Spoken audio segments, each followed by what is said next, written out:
Okay, I had to wade through some pop-ups. That's the digital world we live in. The little thing saying we're live didn't come up. No? Yeah, we're live. Right. Believe it. So here we are. What is Truth? Part 83. I'm John Barnwell. I'm here in the city of Detroit, and I'm with the Reverend David William Parry from London, Archbishop Parry, although he still squeams beneath honorifics, which is to his merit because of his intention. There's greetings from Amsterdam. Well, that's a good thing. We're a global think tank at times. So we just got past the Pentecost Whitsun season, and it's given us, those of us that are striving in that direction, it's given us added impetus to be able to reaffirm our connection with the realms of soul and spirit, in spite of what Harari might say. We are beings of soul and spirit, and even though he thinks the Bible's fake news, well, let's just say some of the smartest people in history disagree with him. So where does that leave him? Anyways, I don't want to pick on the little people. Let me think about this for a second. You know, what I've been doing for the last few weeks, I've been having a great time of it, dipping into the Inklings once again, which I know is a favorite of Reverend David. So this is the best place where I can get into that kind of a conversation, perhaps. And I've been reading this book by Luigi Morelli. I put a link below to a PDF, and but it's always nice to get the paper copy. And in there, he does a remarkable job of looking at two of the prominent Inklings in particular, J.R.R. Tolkien and Owen Barfield. The Inklings are a literary circle that met in a pub in Oxford most of the time, and the Eagle and Child. And in there, they would discuss spiritual themes and literary themes and philology and linguistics and on and on. And being that the position of C.S. Lewis, who was an Oxford Don in early English literature, and J.R.R. Tolkien was an Oxford Don dealing with Anglo-Saxon language and its transition into Old English. And, you know, it gets very interesting at that point because you start to begin to be able to understand what they're saying as it makes its transition in the Old English dialect. And so within this, there's a certain theme that Owen Barfield, who, because he was in London, he was kind of a very important part of that circle, but not present at all these pub meetings because he was in London. And Owen Barfield, being a very significant British student of the work of Rudolf Steiner, which he ultimately came through a couple of friends of his, Cecil Harwood, who was very prominent in Waldorf education, and also his relationship with a Christian community priest. And he had the good fortune of actually attending the lecture of Rudolf Steiner's, in which he talked about certain karmic aspects of our friend Lawrence Oliphant, that's kind of interesting. That's a tell if it ever was one, because Oliphant plays hugely in the background of British history at that time. But anyway, so I'm digging in here, and there's a few seed thoughts I wanted to throw out there to begin our conversation. And coming from Owen Barfield. And he said, in his History, Guilt, and Habit, that was published back in 1979 by Wesleyan University Press, he says, when we study long-term changes in consciousness, we are studying changes in the world itself. Consciousness is not a tiny bit of the world stuck on the rest of it. It is the inside of the whole world.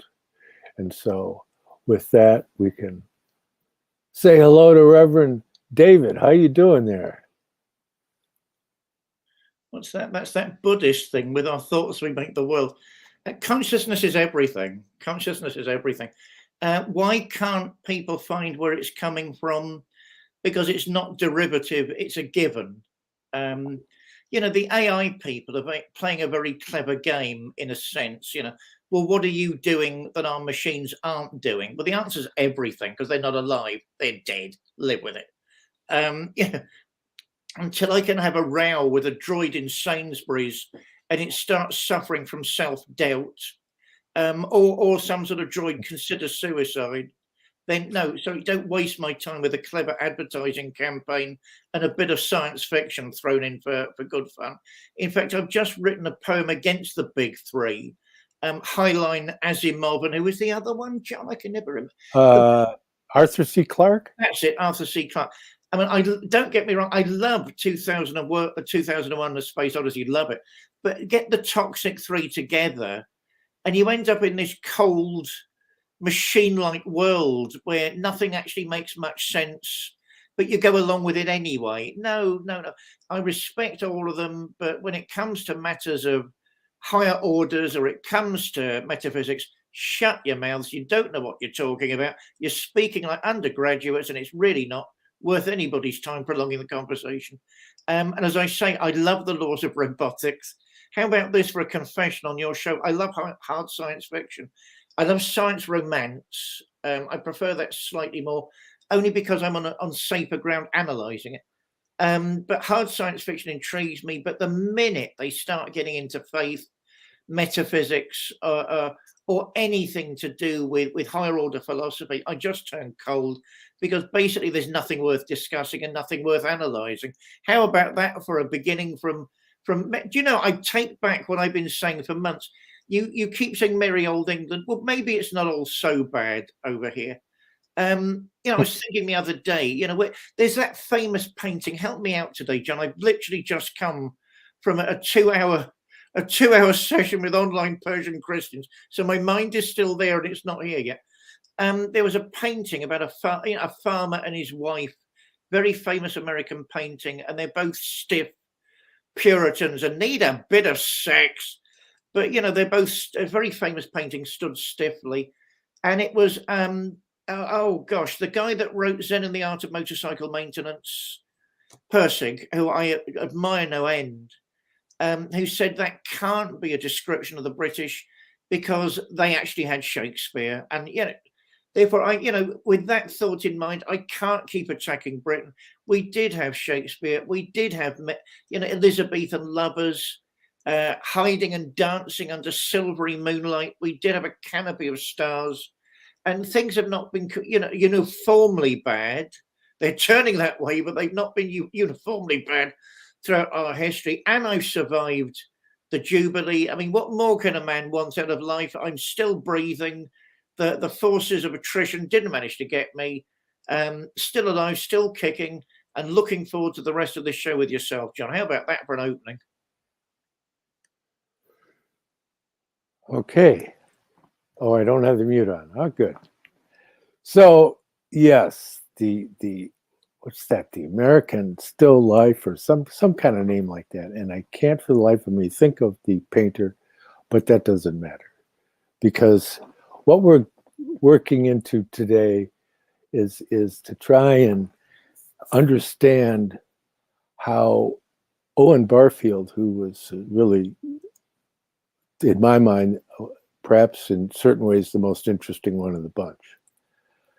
And he had such insights because he'd come to think that there was an evolution of consciousness based on his studies of language. His book Poetic Diction and History and Words and all these various texts, he's plumbing the depths of the way in which language is used and how it undergoes a metamorphosis. And he had come to the inkling that there was this attendant change in consciousness that resulted through the way in which a language is used, and which is really key. I'm trying to find the right one here. Wherever, oh, here it is. Oh, no, we saw that one now. Well, I'll just give you this one. This is after he was reading the poems of Wordsworth. He said, "It isn't just the poetry you enjoy. When you go back to the mountains or the woods afterwards, they are something different." And so that is really significant. Yeah, we got Agatha here coming up with the answer to our question. So we'll just put that on the screen. American Gothic, right, by Wood. And so thank you for that. And so getting back to Owen Barfield, so you see that he developed this relationship to the approach of the development of language through all the various periods and literature, and came to relate to it in a way in which is quite stimulating.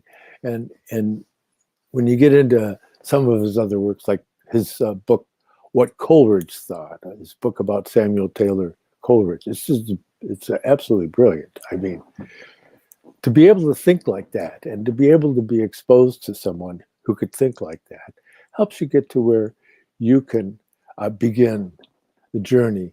But yes, getting into that whole diatribe, we'll call it, that you made about science fiction, it's really interesting because I had a conversation with Timothy Leary over dinner one time, and we got into the subject of science fiction because I asked him about his familiarity with scriptures, whether Christian, although he was exposed to the Christian thing when he was younger, but the Old Testament and Old Persian, Old Indian, and all those various traditions. And he said, actually, he spent his time reading science fiction, which is a real tell on the modality he was working with, because he's in many ways representative of a modern scientific abstract materialism in his approach to the whole thing, but yet he was very honest. And so when I asked him to explain an experience I had where I was up on the ceiling looking down on my body, how would he explain that in that particular chemical consciousness mode, where it's as if things that you think and your relationship to them is some kind of chemical mystery in your brain. And there is that component, but just like I was saying the other day when I did that wonderful podcast with Alexander Bruce, I said, just because something's there doesn't mean it caused the condition. And so you have that limitation of the type of thinking that they use in them. So it's very limiting. And as you know from watching our podcasts, one of the primary modalities in which Rudolf Steiner strived to work through was the artistic. And one important aspect to understand of that, and that's that spirit that's put forth in the work of Johann Wolfgang von Goethe when he wrote the fairy tale, The Green Snake and the Beautiful Lily. It's an imaginative portrayal, much like the fairy tales and myths and legends. And Rudolf Steiner was very specific. He said that these myths and legends and even the true fairy tales, like those that are found in Grimm, came out from the esoteric guides of mankind, that it's inspired pouring forth of things that have an archetypal relationship to the reality in which we live. And so that's very interesting. But when you get into some of the people, just to approach some of these individuals, it gives you a new perspective on things. And not that they all agree, and again, it's like somebody approached Tolkien and they said, how can you people get together? Like, you're a Catholic, and C.S. Lewis he's Anglican, and Charles Williams into Hermetic magic and tarot cards and all sorts of things, writing Arthurian poetry, perhaps the leading Arthurian poet of the 20th century. And then you have Owen Barfield, who's a advocate of the work of Rudolf Steiner in spiritual science. And just a wonderful answer from J.R.R. Tolkien. He said, it's not important that we agree as to what the answers are, but that we agree as to what the important questions are. And so you see that, and you get that kind of depth. Like, for example, Charles Williams, who was somebody who came in kind of late. He was only involved in the Circle of the Inklings for about 6 years, until the end of his life, right around the end of the World War II. And in fact, he's more obscure because his books didn't undergo reprint around that time because of the shortage of paper due to the war. And so he's kind of fallen off the pages of interest, but yet there's an upsurge in him because historians are beginning to write books about him. And there's a nice video by Serena Higgins, Discarded Mage, Charles Williams, on YouTube here. And Charles Williams called himself a poet of affirmation. And he was about the idea that whole concept of the word was a power.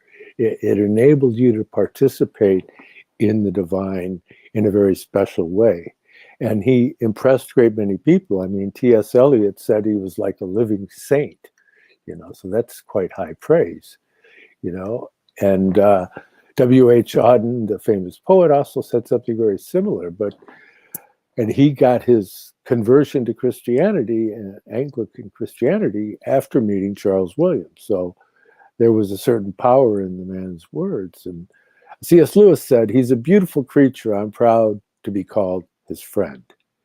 Whereas Tolkien joked that he's a witch doctor.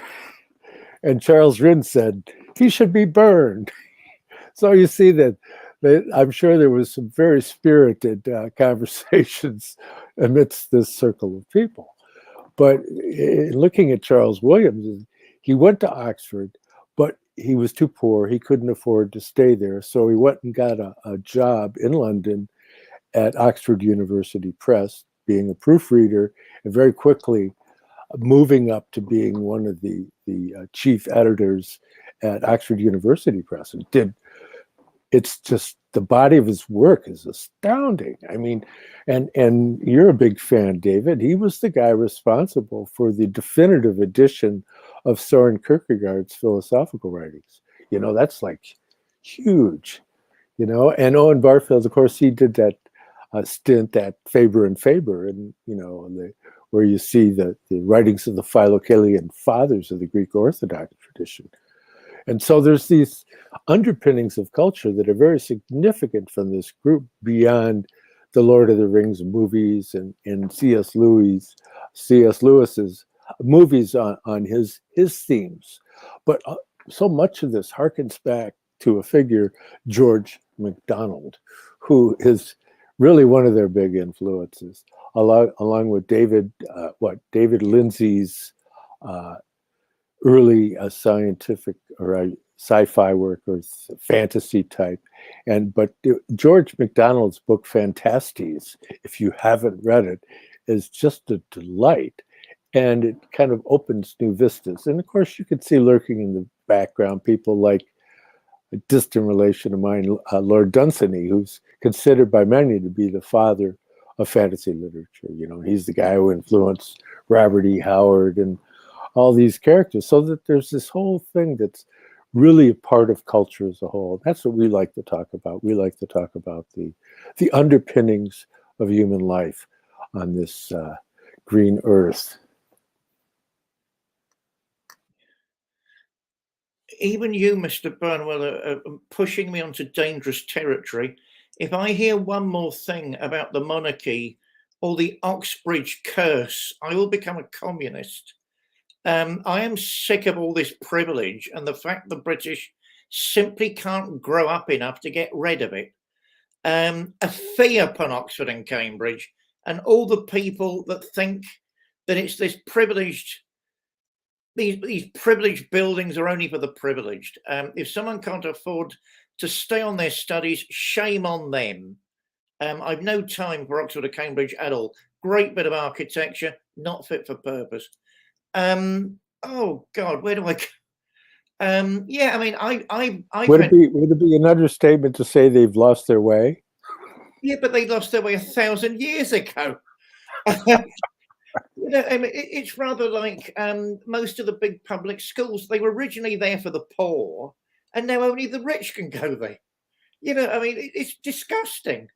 So where do I begin with that? Where do I begin with that? So yeah, the spectre of not Marxism, the spectre of communism is floating over Reverend David sometimes.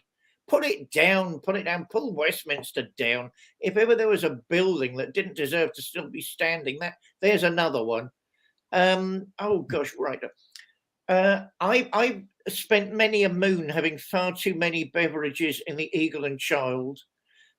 So what's my particular take on it? Bloody uncomfortable wooden seats. Can't you refurbish or get some cushions?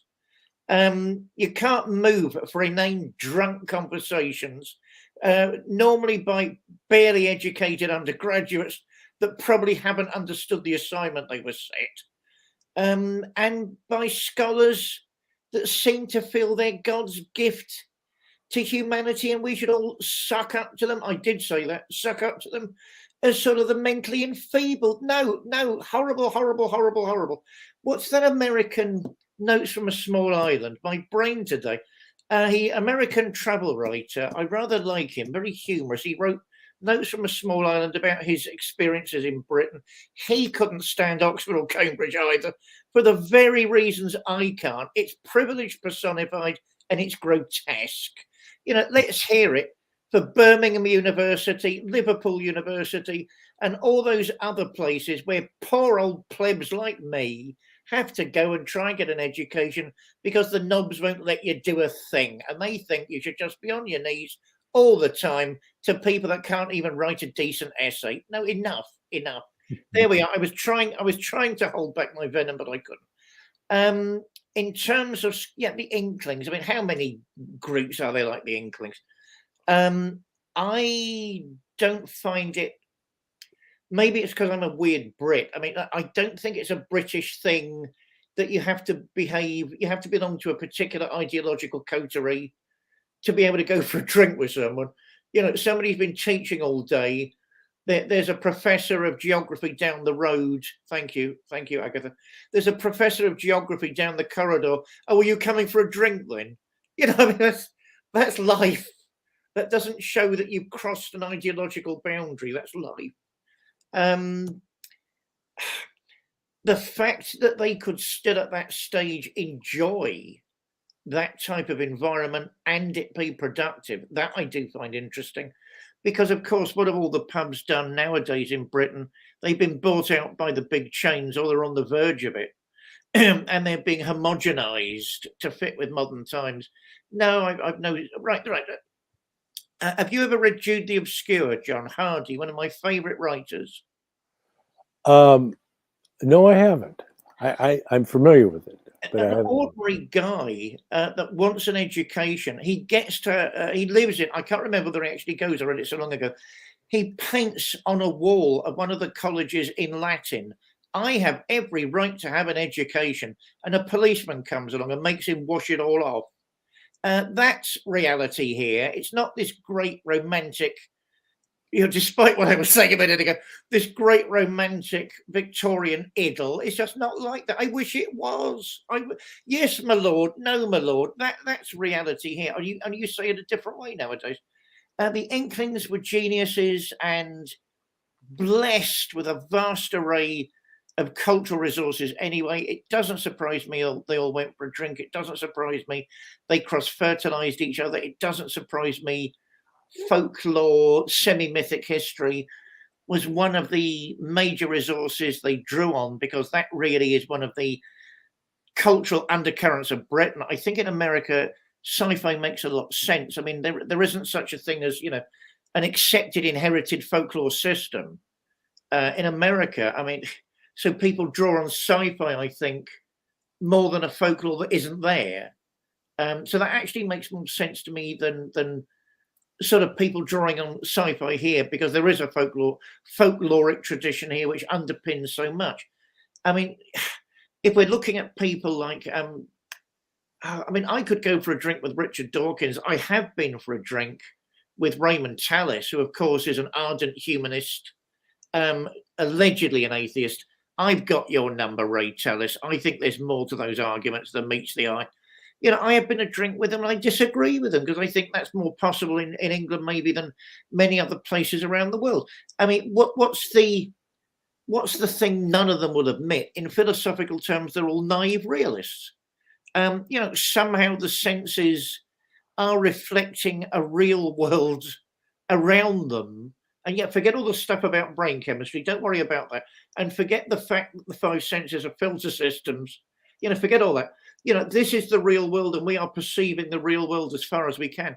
I mean, all of that falls down because it's simply naive realism at the end of the day, which nobody wants to discuss anymore, because the universities have realized they won't get funding for adopting that attitude, whereas they will get funding for saying everything's mechanical and machine-like, and it can be manipulated by the powers that be. They will get funding for that. So, yeah, I think that sort of intelligence is leaving the academy, if it actually hasn't been ousted from the academy, and much more to the detriment of cultures like mine. I mean, people nowadays wouldn't have the frisson, they wouldn't have the sophistication to actually translate, let alone annotate, something like Kierkegaard on the level that needs to be done, because they'd miss the nuances, they'd miss the father of nuance, the father of irony, they'd miss it all. And I was saying on the other show a minute ago, Kierkegaard actually says, why is Jesus unique? Why isn't he like Mahatma? I'm paraphrasing. Why isn't he like Mahatma Gandhi? Why isn't he like Socrates? Remember, I'm paraphrasing, so don't hold me to the actual, page by page. He's not simply a wisdom teacher. He's not simply a moral teacher like Mahatma Gandhi, although he is that. And he's not simply a haunted mystic like Socrates. People think of the balding philosopher, in the marketplace. They also forget he was a hoplite, a very tough soldier, and a mystic, with a mystical union with the god Apollo more often than not, that would send him into a trance for a couple of days sometimes. Even battles in ancient Greece were stopped. They were brought to a halt if Socrates was with Apollo. That's all of that. So was Jesus like that? He had a daimon, not a demon, not a daemon, a daimon, a mystical voice that would tell him when it thought he was going very, very wrong. So is Jesus like that? No. If you start to lose nuance, if you start to lose inference, then none of those things begin to arise. And basically, you forget why Jesus isn't simply a Messiah, a military leader, a man God that rises to political and cultural prominence, instead of a God-man, where the divine itself is emptying itself to speak to the human condition. You need that level of subtlety and interplay, which maybe science fiction will be able to do one day. I'm actually quite optimistic for that as a genre. And curiously, it's hard science, the hard science sci-fi that convinces me we've all got to be optimistic. Hardly anybody's writing it now, much more to everybody's detriment. I really wish I could think of more authors that were coming, to the push and shove of cloning, for example, the push and shove of AI. Wouldn't that be fascinating? I can't offhand think of a single author that does that with the precision of would do that with the precision of it's difficult to say, of an Arthur C. Clarke or a Highline. I can't think of that. I'm an admirer of Moorcock, but that surely must be science fantasy as opposed to science fiction. No, one day those people might be able to have formed an abstract vocabulary enough to be able to deal with inferences, because I think there is a link somewhere. But certainly they're nowhere near answering questions like what would make Jesus Christ unique as the minister of ministers, his life and the teachings that grow out of that life, more than simply, he's a good guy, goes around saying good stuff. And we like him, bit of an old hippie, thinks he hears voices. There's a bit more to it than that. In terms of merry old England, as I say, oh my God, that's ruined. My attempt to make peace with merry old England has been ruined by one comment. I wish we were like that more. I fear we're not nowadays.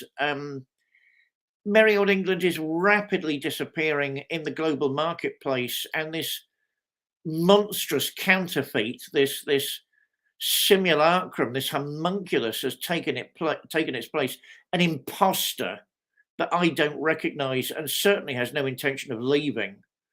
And I doubt there would be a Tolkien, a C.S. Lewis, or any of those people in those positions in Oxford or Cambridge nowadays, even though they're unfit for purpose and not serving everybody, simply a coiffured and pampered social elite.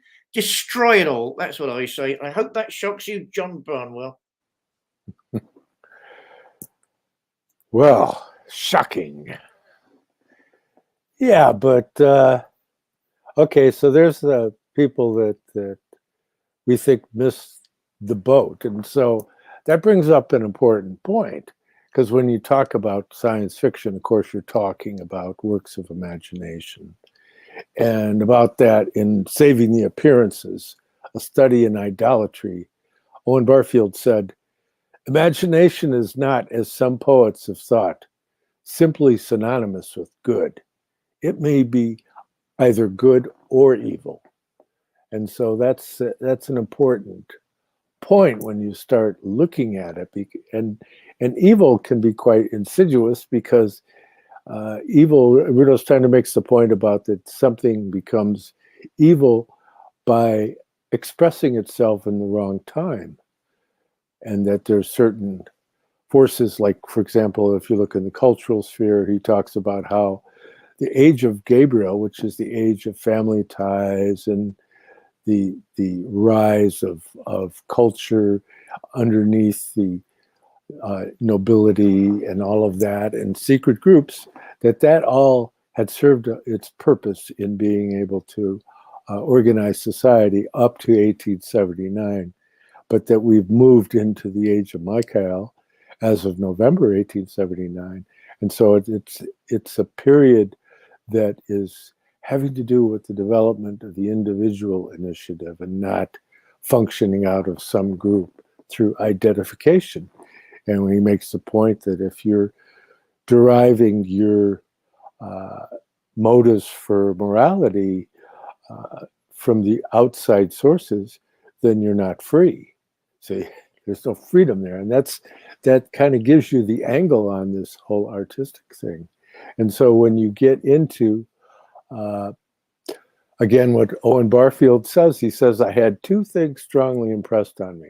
Firstly, that the poetic or imaginative use of words enhances their meanings. And secondly, that those enhanced meanings may reveal hitherto unapprehended parts or aspects of reality. So that's from Romanticism Comes of Age. It came out in 1944 through the Anthroposophical Publishing Company in London. But it makes a very specific point. And again, it's a point that incorporates time in the understanding of the narrative, the meta-narrative of human culture. And that's one of the most fundamental aspects of Rudolf Steiner's work, that understanding the value of time, and that things that are appropriate in one time, they have outlived their direct relevance in a later time, and you see as time moves on. And so it's not out of any disrespect for the venerable ancient past or any of that kind of stuff. It's just that people change the modality in which they experience this world. And it was with Owen Barfield, who approached it through the sphere of language in the particular way he did, that saw that there was this underpinning. And that's what eventually became so profound for him when he began to realize the significance of the work of Rudolf Steiner. He came slowly to it. He wrestled with it, you know, because, again, the background that he had come out of had a tendency to want to do that. But that's healthy. I mean, Rudolf Steiner said a good way to approach spiritual science is with a healthy suspension of disbelief. And just try and understand what he's saying.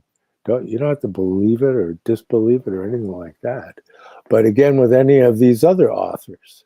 And what's nice, though, in working in that realm of fantasy and all that, well, Douglas Gabriel, my best friend, I mean, he was a major contributor for Star Wars. You know, Marcia Lucas contacted him because she got a hold of Werner Glass, the head of the Institute, and Werner Glass was very busy, said, talk to him.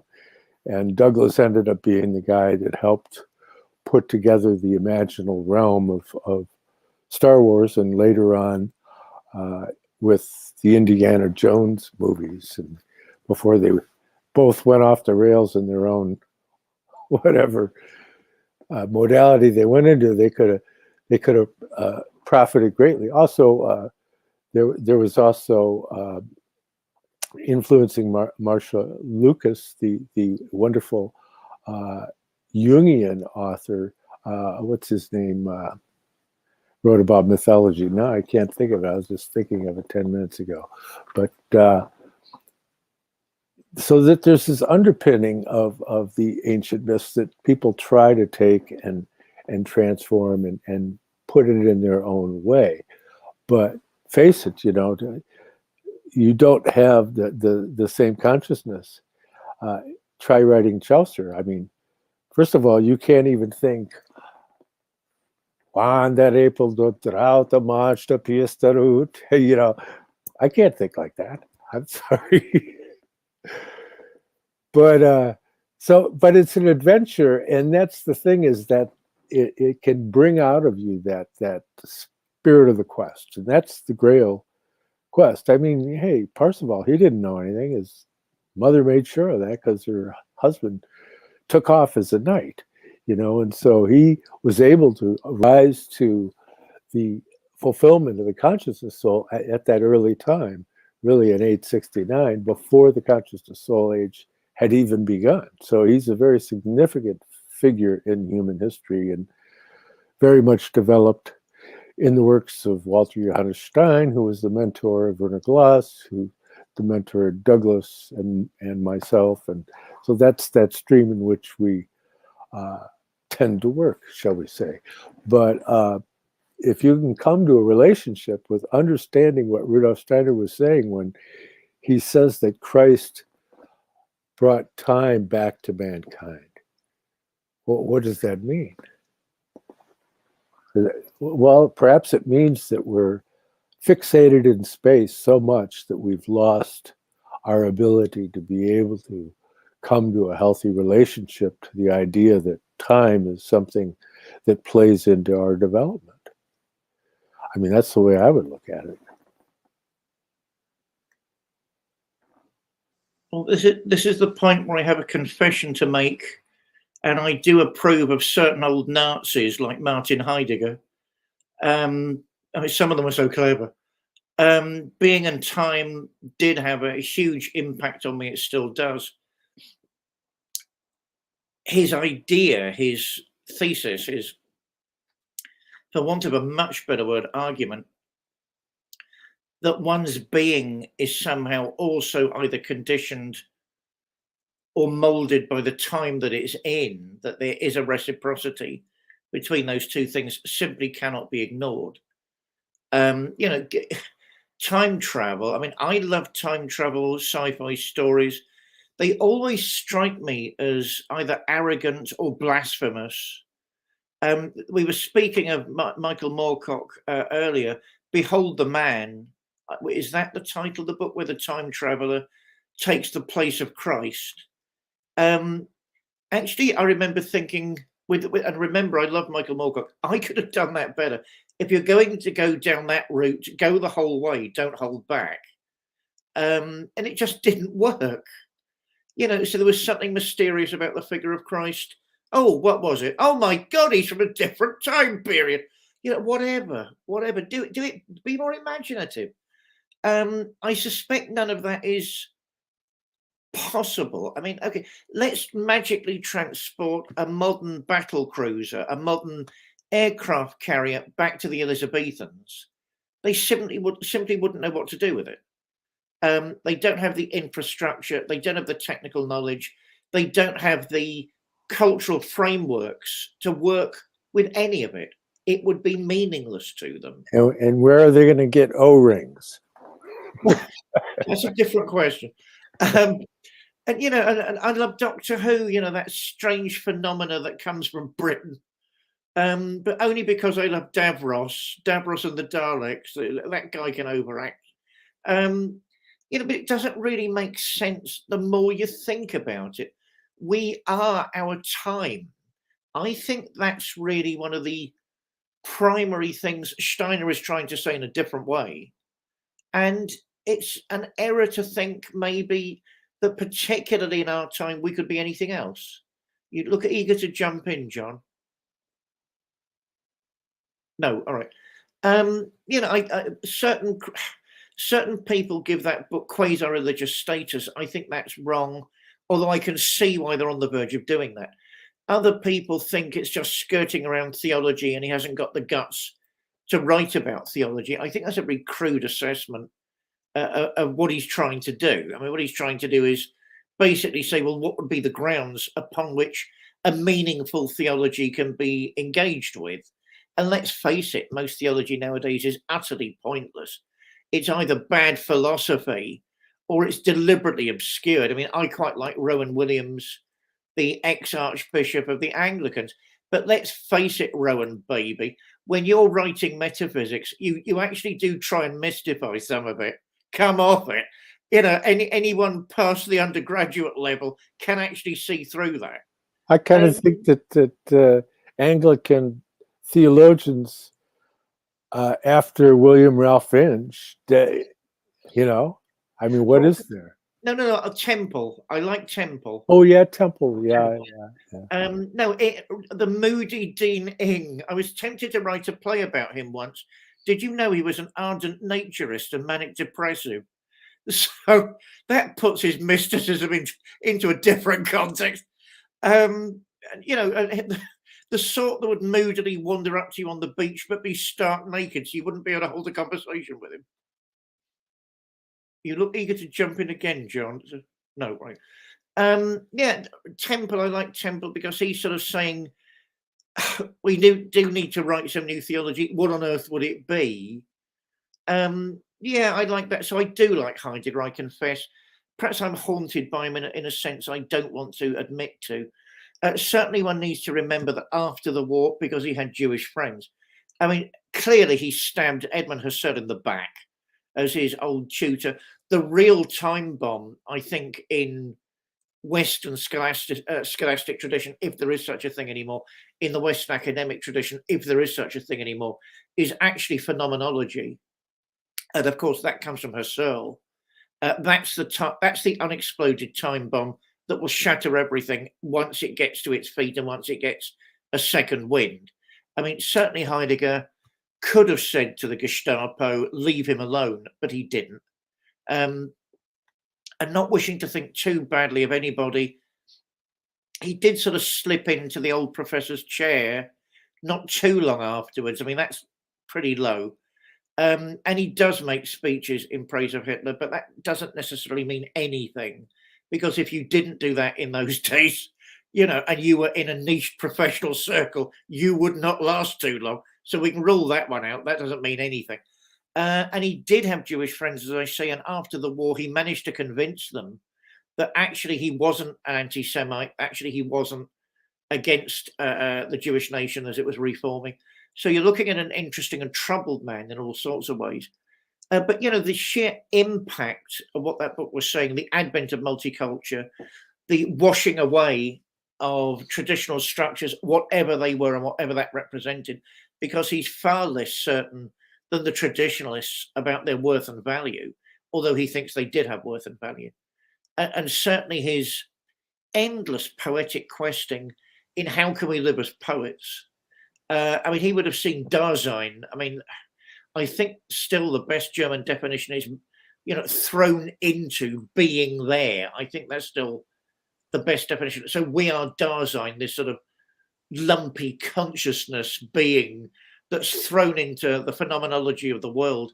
Yeah, I mean, yes, that's what we are, and that's why there is no time travel, and there never will be.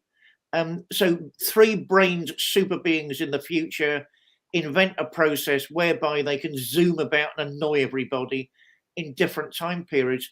And would it make a jot of difference to anybody? No, including them. Because what would it mean? It would mean nothing. They're still stuck to their time, whether they're zooming around or not. And we are embodied by our time. You know, what I'm saying now will have a lot less clarity in 50 years.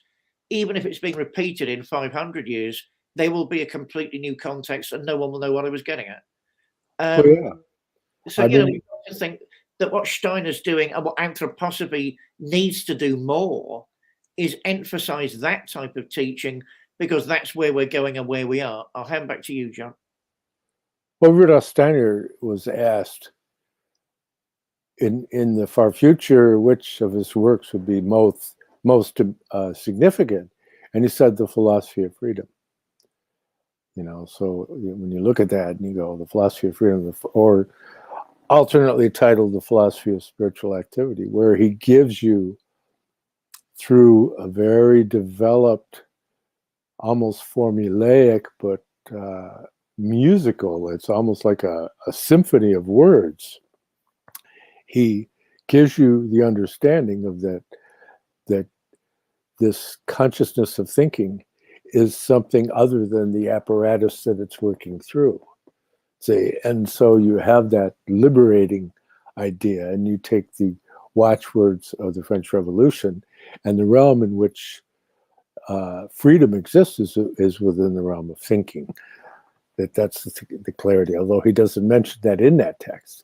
But that's why this idea of, again, like what Tolkien made reference to, that you can have negative imaginations or positive imaginations. You see that in the Lord of the Rings, so that there's that whole massive struggle with Mordor and all the various factions. The complexity of it is astounding. But again, they're going back, I mentioned earlier there, it's a big inspiration on them was the philosophical science fiction novel, A Voyage to Arcturus by David Lindsay. It was written in 1920. And you have that, and then you have Fantastes by George MacDonald. So you have all this, the attractiveness of having the beauty of language being that which is conveying you to your end result of imbibing, shall we say, of this form of writing and that's akin to the German philosophers who, I mean, your philosophy, a big part of its being respected was whether or not it was poetic, right? It wasn't just this kind of like reading an instruction manual for a machine. And so there's that tendency trying to assert itself now that loses the musicality of creation. And so that's really key.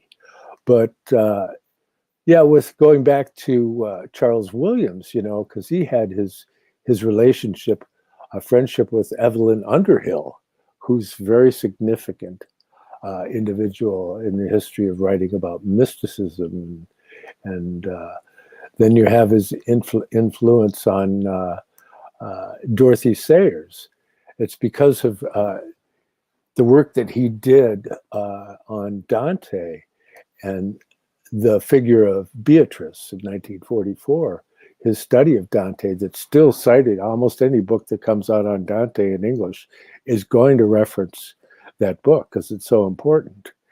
But she said that it was her relationship with Charles Williams that inspired her to do what's now probably the most frequently read translation of Dante into English, Dorothy Sayers.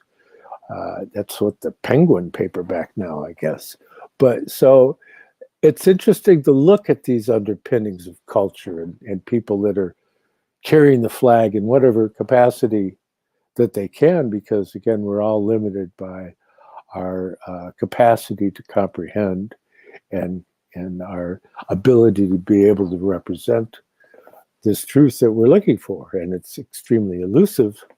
And a big part of its elusiveness goes all the way back to Socrates. Yes, his relationship to Apollo. So what is this Apollo? And Rudolf Steiner would say that was the early Greek experience of the Christ mystery before Christ had incarnated into earth. So you look at it, and that's quite a statement. But the basis of Rudolf Steiner's work, again, is it's getting into understanding the nature of time. And like what he said, when people read his principal work, The Occult Science and Outline, we used to take a course on it every year at the Institute over a period of 11 years or so. And so I've been in and out through that book so many times. And Werner Gloss himself said that when he was a young man, he had to go to South Africa and he couldn't take much with him. So the only book he took was The Outline of Occult Science, which is now published as the Esoteric Science and Outline. But it's Rudolf Steiner's principal work of cosmology, specifically in chapter 4. But Werner said that, so he took one book with him and he went there and he read the book 10 times. And once you've done that, you can inhabit the ideas that are in the book. And Rudolf Steiner had said it'd be better for you to go through one of his lectures 1,000 times than to read 1,000 lectures one time. So you get to the point of, the real point is, do you understand what's being said in the way it's being said? Or are you, and so that is really that whole idea of what is truth. When I'm talking to you, well, do you really understand what I think I said, or you have your own version of it based upon your own biases, and you're sitting there thinking about what your opinions are in response to what I said, rather than what I said and what does it mean? And so we all do that. But that's that kamamanas, as they would call in theosophy, that the aspect of the lower mind of the consciousness soul. But the ultimate goal is to be able to, through our reverent relationship with the spiritual world and the realms of soul, to be able to open that more so that we can receive the inspiration that has been offered us from the spiritual world through the mission of Christ. And so he's waiting for us to invite him in. That's the thing that people don't always understand. And so you have to take the first step, because he wants it to be something that's done out of freedom rather than some kind of compulsion, that it's mandatory that you do this because we're in charge, which is the way many people think that are in positions of power. And that's not what he did. He said, my kingdom's not of this world. He didn't act as a regent in this world. He didn't build an army and knock the Romans out of the Holy Land. He didn't do any of that stuff.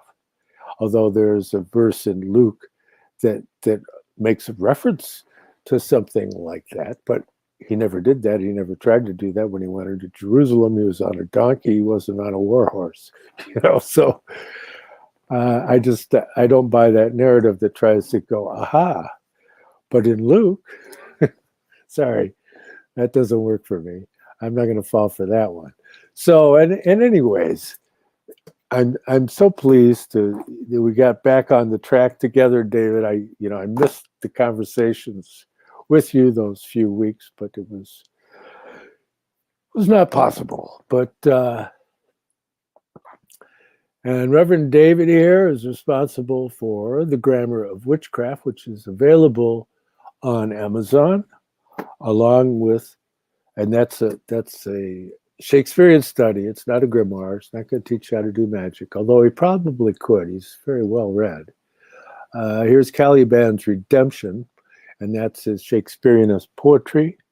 And his major work, of course, is Mount Athos Inside Me, Essays on Religion, Swedenborg and the Arts, William Parry, edited by Daniele-Hadi Irandoost, the author, who has his own book on Waldorf education. There's a link below for a free PDF where you can get the paper copy. And so congratulations. I mean, he surprised us. Surprised me. You knew about it. You just didn't tell me. I know he's going, don't tell John. So he writes a book on Waldorf education. I don't even know, and all of a sudden it's out. It's like, wow. I'm still waiting.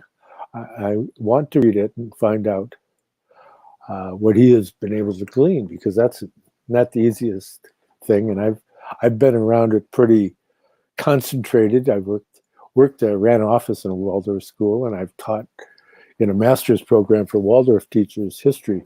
So I have my version of it. I think part of the shortfall, as I'm seeing in the development of Waldorf education as we speak, is the lack of knowledge of spiritual science of many people that are approaching it. They just think it's an easy way to start a relative homeschooling thing. But it's important to understand the age groups as they relate to historical epochs, which is the central theme within Rudolf Steiner's education system. So you get to go through all these ancient myths and legends and cultural periods and all of that in the education of the child, which is really wholesome, because you don't know their personal history, where they've been. They may have been with Alexander, crossing over into Persia. You don't know. And that one of the most important aspects of Rudolf Steiner's Christology is that whole idea. People say that Christ gives you eternal life. Well, perhaps that's more specific than one realizes. That, yeah, you're alive now, and through Christ, you can enter into the spiritual world after your death. And instead of meeting Lucifer, who says you don't deserve it, you meet Christ, and you're able to consolidate your individual nature as you move forward to your next incarnation. And that there's this continuity there, even though the continuity gets disrupted every night when you go to sleep, because you go through a certain period of time where you're not even conscious of it, but that it's still there. And that's something that we're taking up more and more as we move into the future, if we're working with that Christ stream, which is a universally human aspect of the expression of the I. And you're the only person that can say I. I can't point at you and say I, because you're not I am I. Or in German, it's ich. And that's like the initials of Jesus Christ, because of Wolfilas, the great converter of the Goths. He created the word I for the German language, and brought the four Gospels to the German people, or the Gothic people at that time. So it's very much part and parcel of what the Christ impulse is bringing us, is our individual natures as beings in time. So yeah, Heidegger is a puzzle piece. And again, you could be born there. You could have been born anywhere. But depending on your karma, you get in these situations. What are you supposed to do? Because it's very clear. Say if you don't go along with the program, well, you won't be around very long. So that's that whole totalitarian thing that none of us really like so much if they're listening to this podcast, I'm sure. But in getting into this more closely, you see that this work that I mentioned earlier about, where is it? Where did I put it? I'm always burying everything. The Luigi Morelli book on Tolkien, Barfield, and the Cosmic Christ. And it's amazing the amount of work. I mean, I haven't gone that granular. And face it, I haven't read The Lord of the Rings, although I read the whole thing in The Hobbit back when I was in high school, and it stuck with me, and so when the movie came out, it's like reawakening all this. In fact, people don't know this, but Tolkien is actually, because there's all this like elfin poetry and all these various poems in there, that that he's the most read poet of the 20th century. But is he a poet? And the poetry's the parts of the books that tend to get skipped over. So, and that's the world in which you live. People don't read poetry much anymore. It's a shame. But as Tolkien said in a letter to W.H. Auden, the poet, in 1955, he says, each of us is an allegory, embodying in a particular tale and clothed in the garments of time and place, universal truth and everlasting life. And so there you have it. He's right with us on that one, although he definitely has a different take on it than, say, Owen Barfield, being that they're of different traditions. But that's part of the beauty of Scripture, is that you can approach it at any level, all the way from somebody who doesn't really know anything, is hardly educated but can read, which was the approach of many people in America specifically, but also in England. If you went to a home, books were expensive things that people didn't have a lot of. And you'd find that most people in the English-speaking world at that time learned how to read from reading the King James Version of the Bible. And so it's very interesting. And then, but you see the shift in consciousness that happens with Ralph Waldo Emerson, because up until that point, the writing is all, there's no standardized spellings really. They don't even spell their own name the same, at various times. But he brought in a kind of a standardization, and also a lot of what we now consider archaicism, thee, thine, and thou, and all. He didn't use those. So you see that Ralph Waldo Emerson is really the chief exponent of the transition into what has become the modern American English language. So you see that there is an evolution there, and it's quite fascinating. But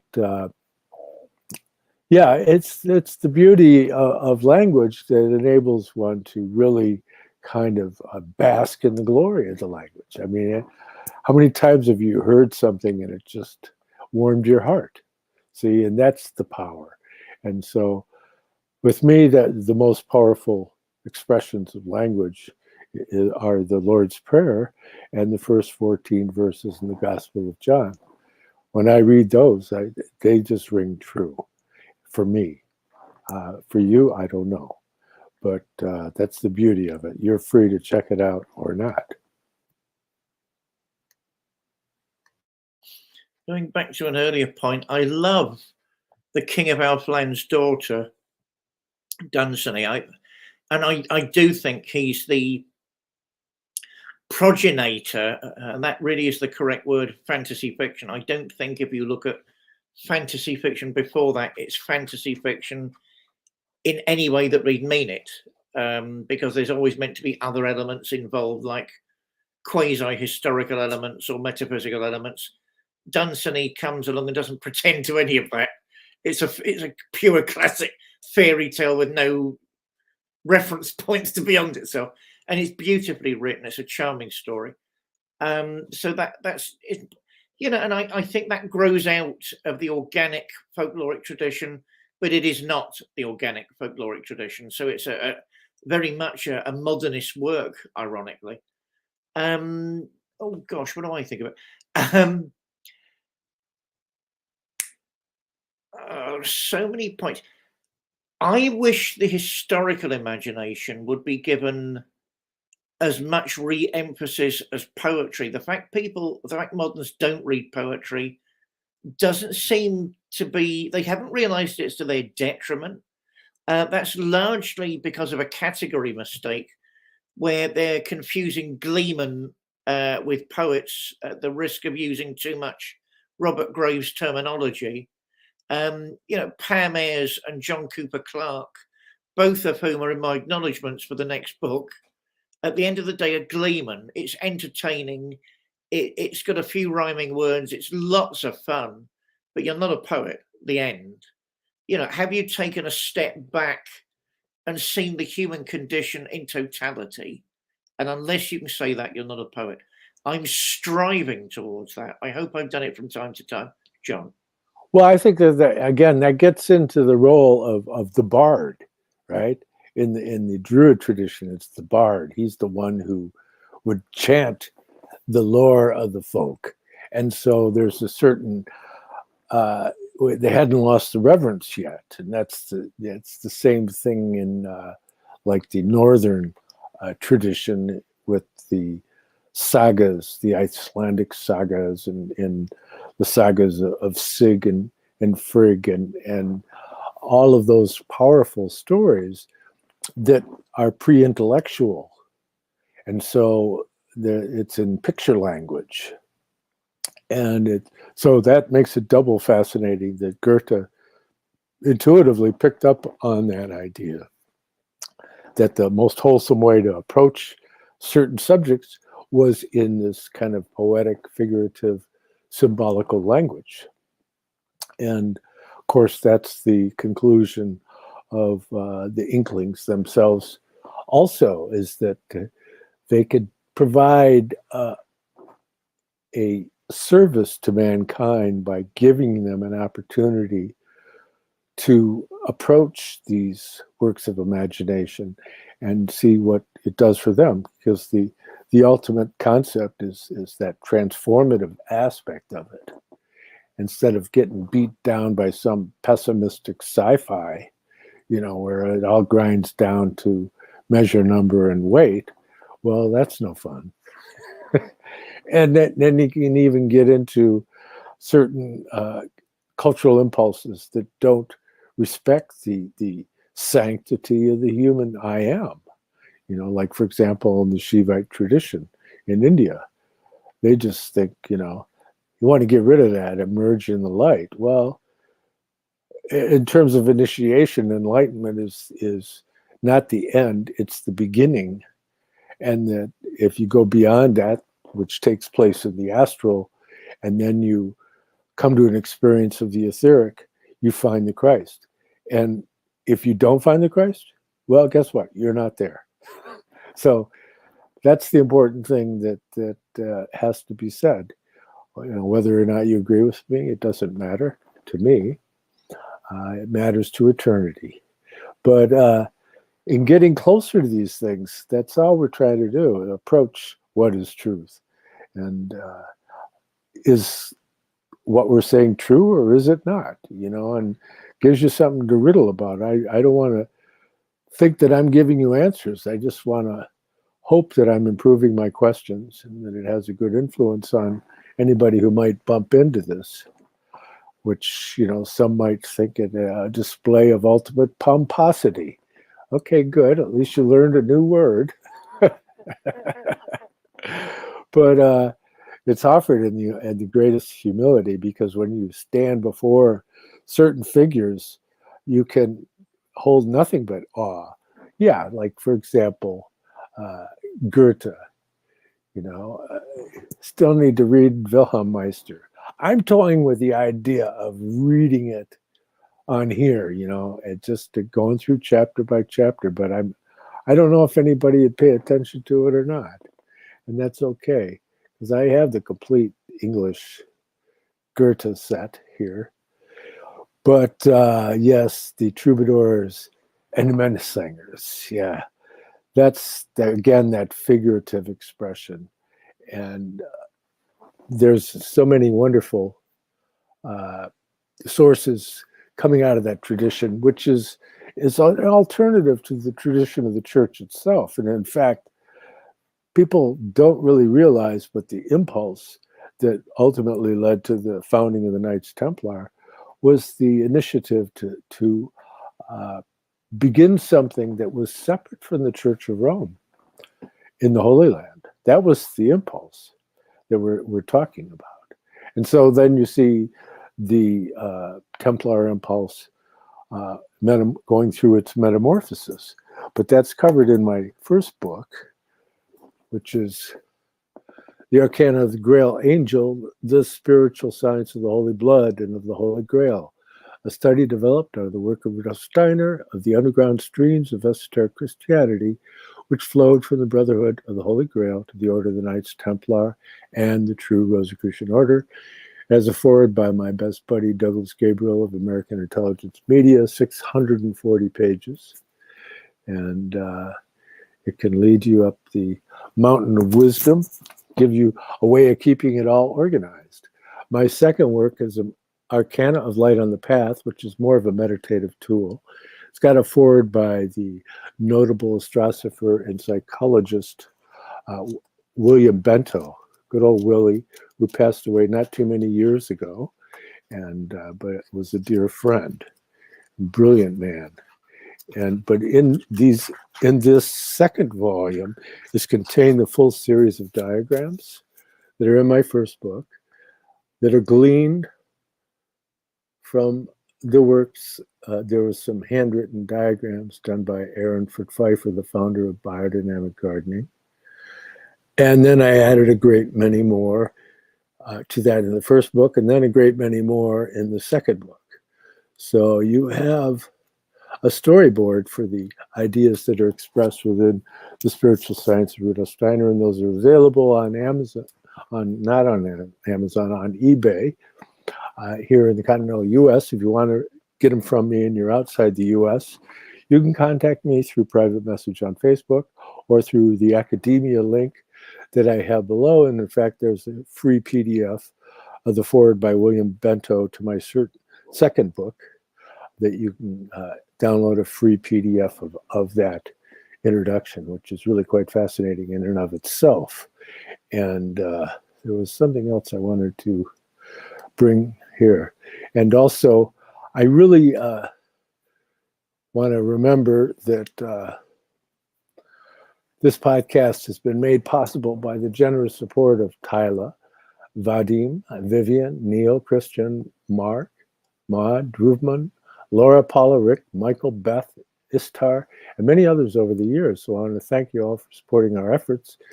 And if you would like to, you could buy a cup of coffee. No donation is too small, so that you can go to paypal.me/dparry777, like it says on the screen, or you can go paypal.me/John Barnwell 888 and buy us a cup of coffee for our efforts here.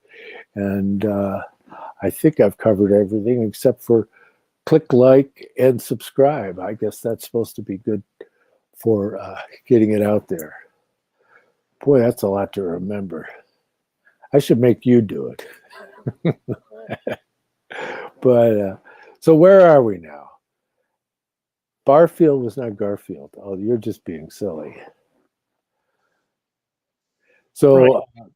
Huh? Oh, is it my? Is it It's my? your turn. It's my turn. This is your show, sir. It's good that you do all the admin for it. Right, Dan's book. It's actually one of a double volume set. So anthroposophy isn't directly alluded to in many places. He's sort of going, to my understanding, looking at the thinkers on education and the systems of education, leading up to the next book, which will be a rigorous analysis of Waldorf education. and why it needs to be protected. I learned a huge amount from Dan during the latter stages of that work. I mean, I've always been thoroughly impressed by Waldorf education, if I'm honest. And some of the brightest people, most educated people I've ever met went through that process. But I didn't know it felt it was on the ropes, and I didn't know it had so many enemies, which has come as a bit of a shock. But in the present world we live in, nothing surprises me much at the minute anymore. And if it's the enemy of the working classes, then it seems to be good. So that's another reason I'm against Oxford and Cambridge. So that's, please, it's a really amazing book, by the way. But everyone sort of trying to get to grips with it, please remember it's part one of two stages, like sort of a Saturn vehicle taking off to the stars. History. I don't think Heidegger simply meant we had to fit into our times. I think he meant we are the time that we're in, which means history as the forgotten discipline. It's beginning to be outlawed officially and unofficially in British schools. I notice in the elite schools, don't forget, private schools here are for the elite. They're not what public schools here are for the elite. They're for the privileged classes. They're not for everybody. Eton Harrow are public schools, so common people can sod off because you don't have enough money to get in, you pleb. Right, so that's the reality here. I hear history is still taught in those hallowed, and that's really not the word I'm looking for, institutions. In pleb city, it's disappearing. People don't want the uncomfortable questions that it raises. They don't want partial history. I mean, that's just ridiculous. All history is partial because are you going to sit 24/7 for the rest of your life listening to everybody's point of view? Therefore, what you tend to do is boil the discipline down into social history or cultural history or political history. But I think to have no history in places of education for our youngsters is wicked on the first level. So they never know who they are, where they're coming from, where they're going to, and how not to repeat the mistakes of the past. Unless we remember what they were, we will repeat them. But it's also some sort of identity theft on a primary level. It's this homogenization of every culture into every other culture, but not the interesting bits or not the profound bits, just the ugly, commonplace bits, which in themselves are also questionable. People forget none of us were alive then. All we've got are the records. And the records have been fiddled with a lot of the time. So history is a mystery. And we need to immerse ourselves, I suppose, in our time. And we've no choice. For Heidegger, there are only, why am I going on about him all the time? Right, an addendum. People asked me a couple of years back, who are the greatest poets of modern times? So I actually said Nietzsche and Schopenhauer. Because what are they? They're certainly more than philosophers. So therefore they're poets. Heidegger's a poet. Heidegger's a poet in the truest sense, struggling with what is our time and are we our time. So it's not simply a question of, slipping into something comfortable like a Savile Row business suit or an evening dress. You are the prisoner of that time. Yeah, I agree with that absolutely. The movie 1984, in a totalitarian future society, a man whose daily work is rewriting history tries to rebel by falling in love. Yeah, I mean, what the party doesn't like in that book is history. It's the enemy of history. There's an eternal present wherein everything is referred to that eternal present. The party absolutely works against history. The most scary bit for me in 1984 was the confrontation. Thank you. We'll talk more about. I wanted to talk about UFOs this week, which I promise we'll talk more about. We'll talk more about Heidegger because he's a real thing of mine. History isn't a straitjacket. It's us. It's. There's no escape from it. We're free beforehand in the spiritual worlds, the worlds of consciousness. We're maybe free afterwards because we're not here per se. but we're not free when we're here, according to Heidegger. This is us. So do we live us in an authentic way? The way that we're meant to, in our guts, we know what we are. Are we living that way?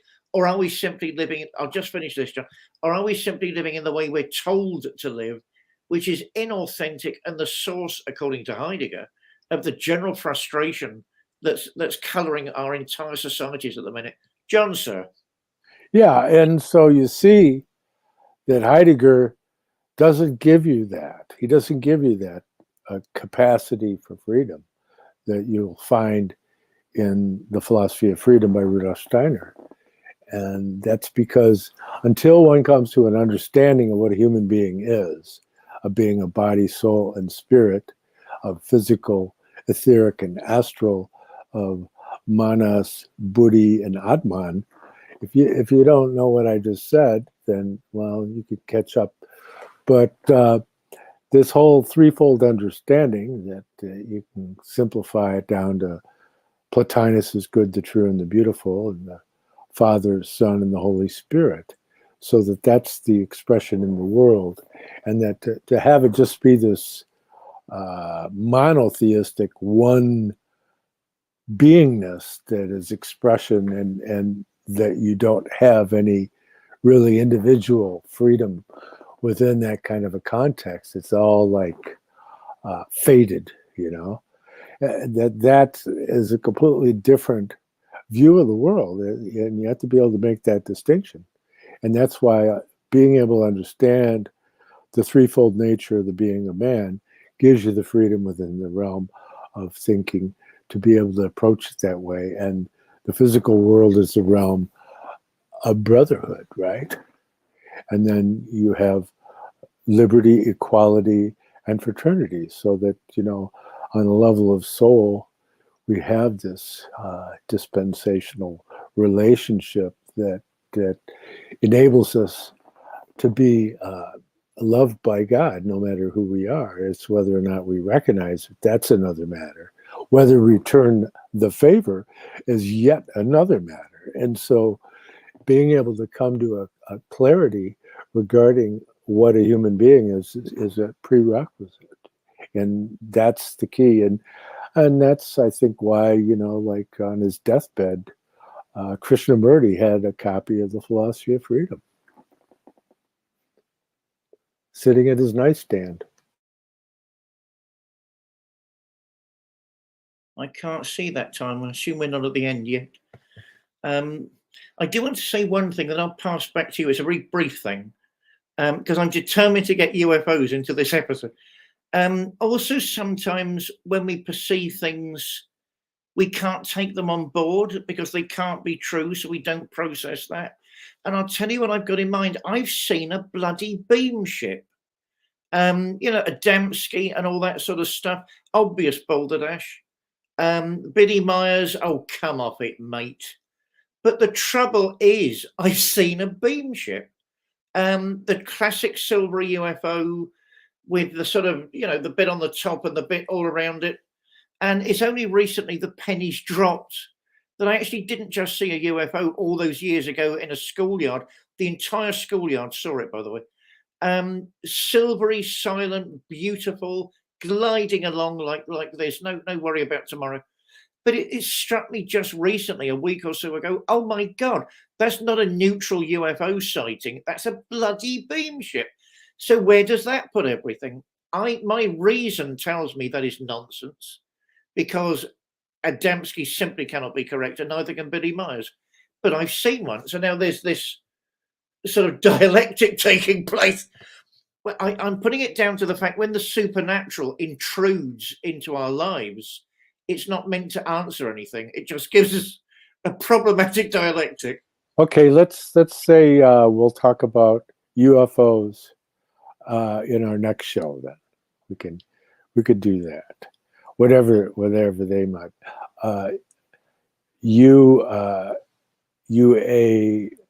UAPs, unidentified aerial phenomena. Although we're not. There's people that say we shouldn't talk about those things because we might say something that wasn't true.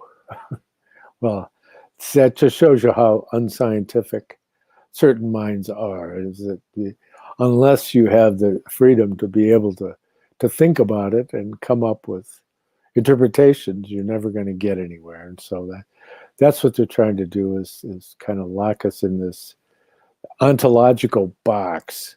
And no, thank you. I think that I have better places where I could put my energy than their rehearsed model of the universe, leading back to the policies of government by journalism put forward by W.T. Stead at the First Imperial Press Conference in London in 1909. And so they've been doing that ever since. And many of the lead historians whose narrative our understanding of history is largely based were a part of that activity. And so you have your Arnold Toynbee and Will and Ariel Durant and all those people were, and Winston Churchill. They're all serving the crown, so that they're putting out the crown version of history. So that's what at American Intelligence Media and Americans for Innovation, we're trying to remedy that with primary documents. And so if you go to those websites, you could find primary documents that point in a different direction than some of the directions that they've tried to herd us into for so long.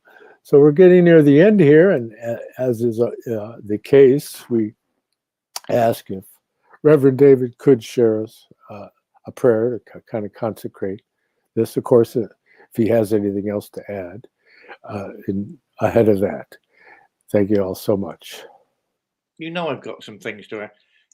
My own view of UFOs is rather Jungian, by the way. So I do see it as an intrusion of other realms into this one. I didn't take it at face value then.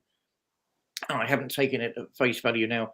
And the supernatural realms are always seeking ways to enter our world, sometimes severely to our detriment. So we've got to be careful of that. Secondly, what's the best way of putting this? No, maybe we'll leave that for next week. Conspiracy theories are on my mind. No, maybe we need a show on conspiracy theories. Someone reminded me during the week that Randolph Churchill was meant to be Jack the Ripper. So Winston Churchill, you swine, you lot kept that quiet.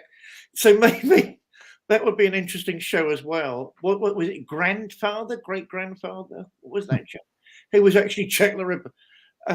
Anyway. Well, yeah, there's that theory.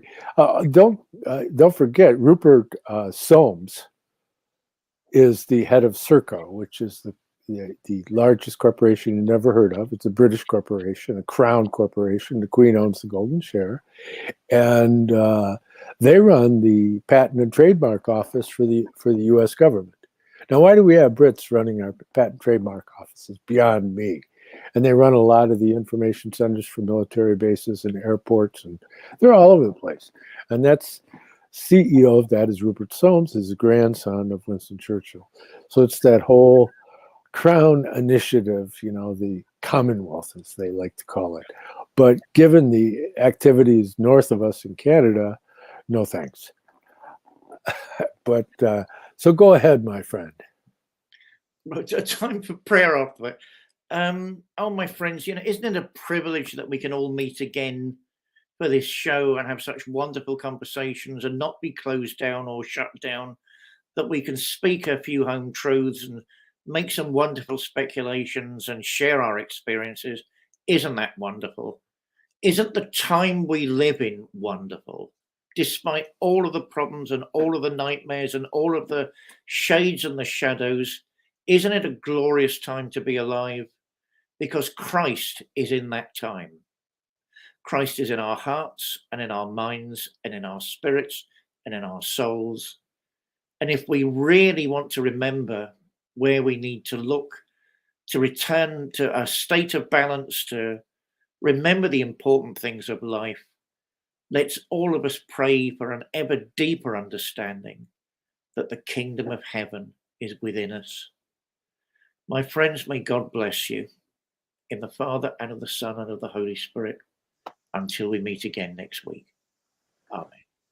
Amen. And thank you so much.